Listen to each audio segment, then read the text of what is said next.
The Earth Pressure Balance TBM is specifically designed to excavate cohesive soil, silt and clay.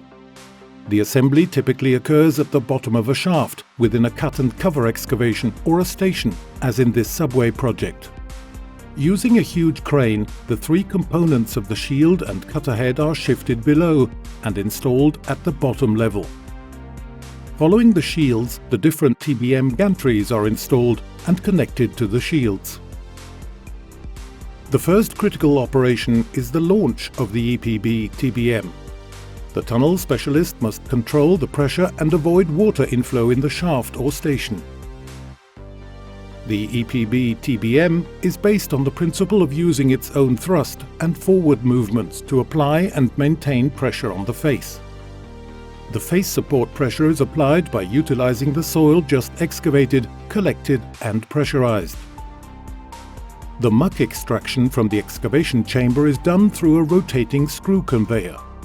The extracted quantity is proportional to the screw rotation speed, whereas the excavated quantity is proportional to the TBM's penetration rate. When the thrust cylinder is completely extended, it is possible to build a new ring. The EPB machines require water and/or conditioners, such as foam and polymer, to maintain proper consistency of the muck.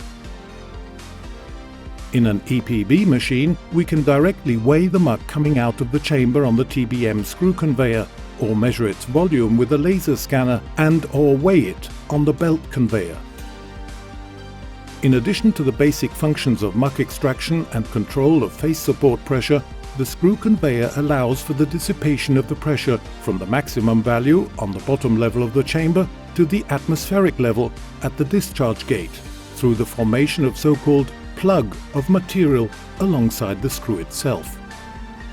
A dynamic equilibrium based on the balance between the excavated and the extracted volume is created inside the excavation chamber. To obtain this equilibrium, variation of the screw rotation speed must be a function of the TBM penetration rate. Once gone past the screw conveyor, the material goes over the conveyor belt of the TBM and discharges into the mucking car of the train. The train then transports all the material back to the launching shaft or station.